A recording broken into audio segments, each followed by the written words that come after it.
আসসালামু আলাইকুম। আপনাদের সবাইকে মিজান ভিউজ চ্যানেলে স্বাগতম। আশা করি আপনারা সবাই ভালো আছেন। এর বিষয় সুগার ফেস কি, সুগার ফেসের কারণে কি ধরনের ক্ষতি হয়।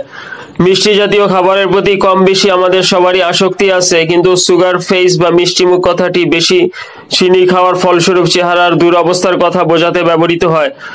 অর্থাৎ সুগার ফেস বাক্যটি শুনতে ভালো লাগলেও আমরা যারা চিনি বা মিষ্টি জাতীয় খাবার পছন্দ করি তাদের জন্য দুঃসংবাদ।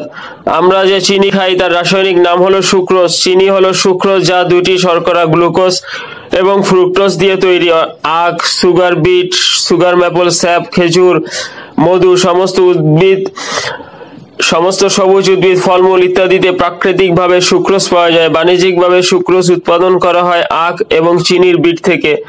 আমাদের দেহের বেঁচে থাকার জন্য শর্করা বা গ্লুকোজ নামক এক ধরনের চিনির প্রয়োজন, যা আমাদের শরীরের জ্বালানি এবং মস্তিষ্কের 1 নম্বর খাদ্য হিসাবে ব্যবহার করা হয়।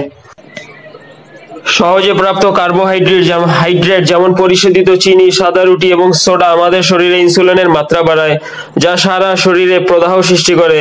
প্রদাহ পরবর্তীতে এনজাইম তৈরি করে যা কোলাজেন এবং ইলাস্টিনকে ভেঙে দেয়, যা ছিল অত্যাবশ্যক প্রোটিন যা ত্বককে দৃঢ় এবং স্থিতিস্থাপক রাখত। কোলাজেন এবং ইলাস্টিনকে ভেঙে দেওয়ার ফলে গালের নিচের অংশে চামড়া ঝুলে যায় এবং মুখে বলিরেখার সৃষ্টি হয়।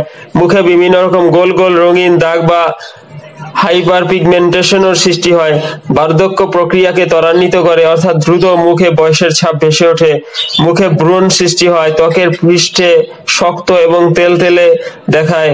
রিঙ্কেল, ডার্ক সার্কেল এবং বিভিন্ন রকমের ক্রোচাস রেখা উপরের ঠোঁট বরাবর দেখা যায়। গভীর ফাটল দেখা দেয়, বিশেষ করে হাসির লাইনের চারপাশে। চেহারার এইসব ক্ষতি থেকে বাঁচতে চাইলে আমাদের চিনি বা মিষ্টি জাতীয় খাবার থেকে নিজেকে সংযত রাখতে হবে। খাওয়া যাবে, কিন্তু বেশি পরিমাণে না। আজ এই পর্যন্ত। এই ভিডিওটি ভালো লাগলে চ্যানেলটি সাবস্ক্রাইব করে আমাদের সাথে থাকুন। আল্লাহ হাফেজ।